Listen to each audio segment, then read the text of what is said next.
Bitcoin soars past $13,000 for the first time. The largest cryptocurrency by market value was selling for less than $1,000 at the start of the year.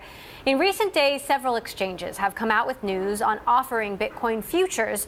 Joining us now, Coinbase CEO Brian Armstrong. Coinbase is an online platform that allows users to buy or sell Bitcoin by connecting with their bank accounts. It has almost tripled its user base this last year, now standing at 13 million. So a wild ride, especially in the last few weeks.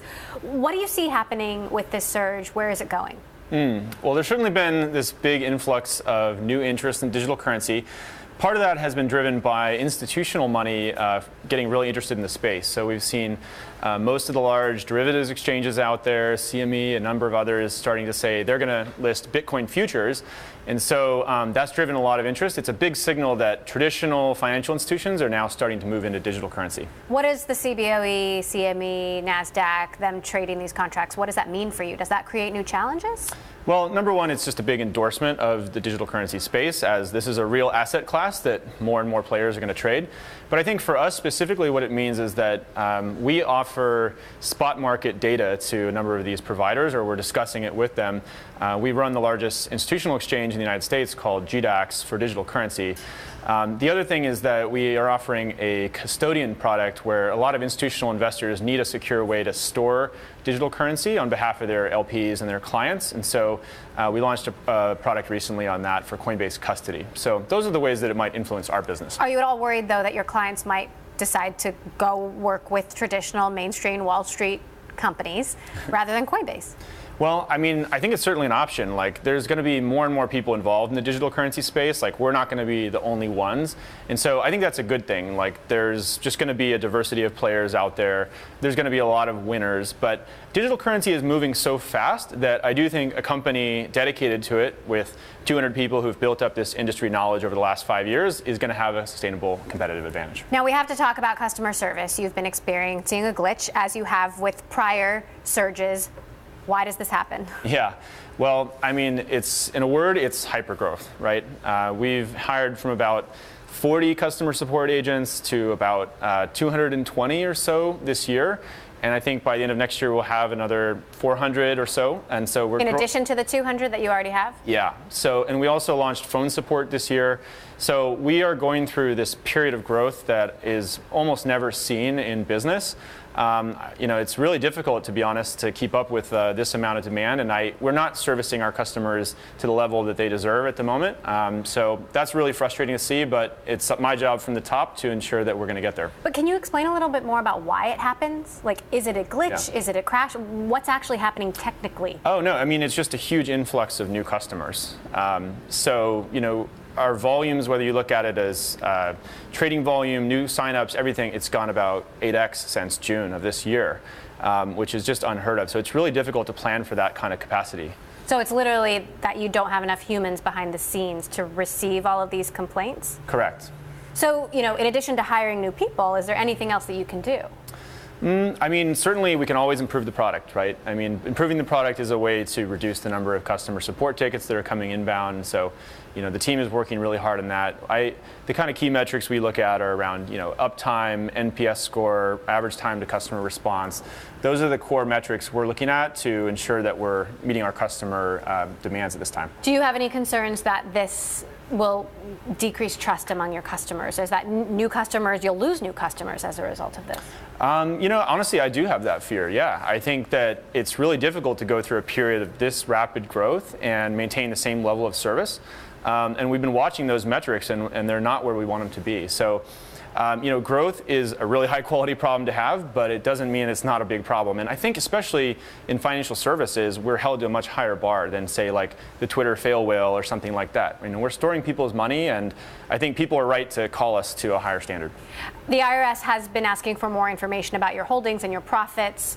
What are you hearing from your clients about this? Yeah, well, the IRS sent us a subpoena for a large number of customer records, in fact, all customer records, over a several-year period, which was pretty unprecedented. And so we did push back on that really strongly. We took it to court. The judge, I think, gave us a big vote of confidence, and they reduced the scope of the IRS request by 97%. It wasn't down to 0, which is where we think it should have been for something that broad, but it was certainly a partial victory.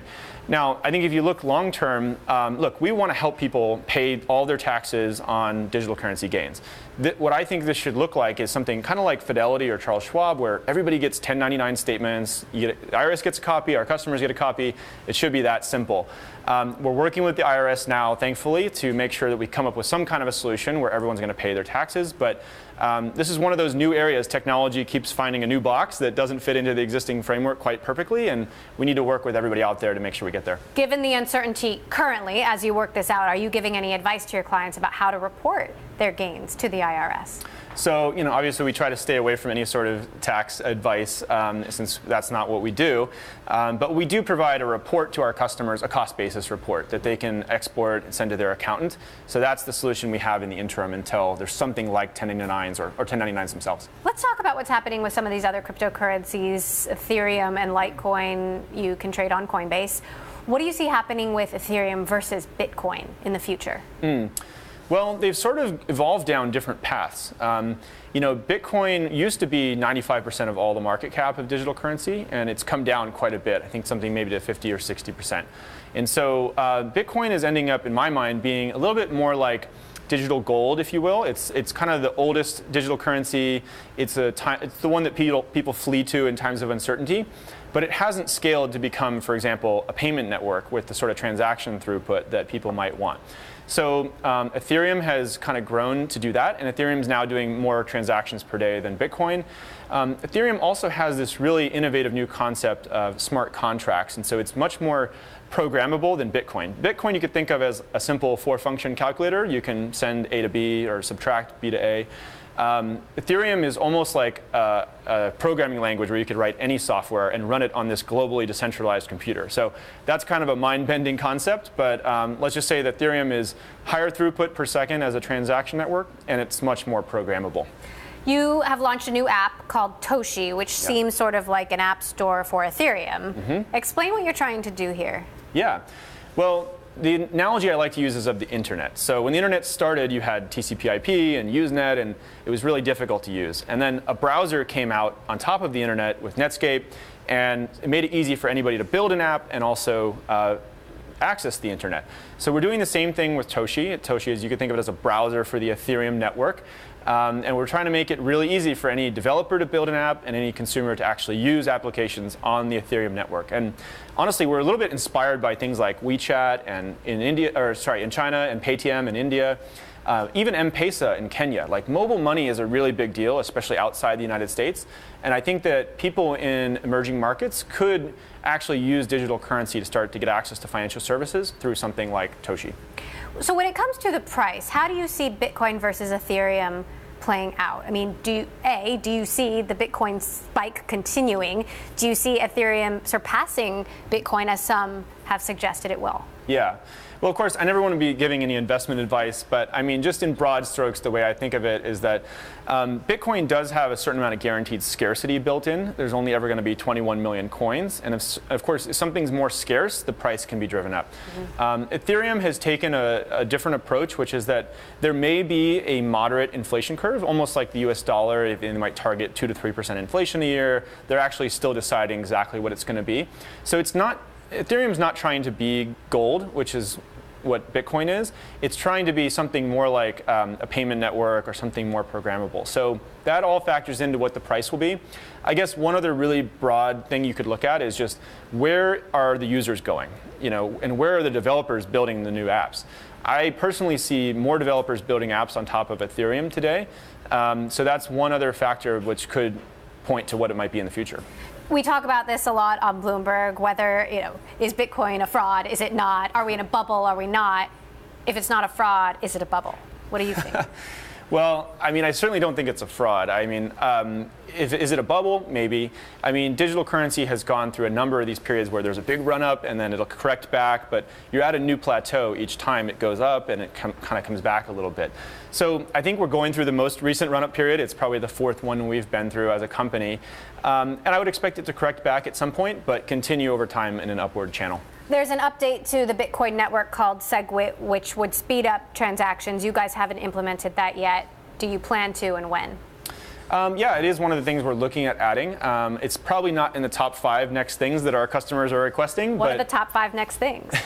People want more assets on the platform.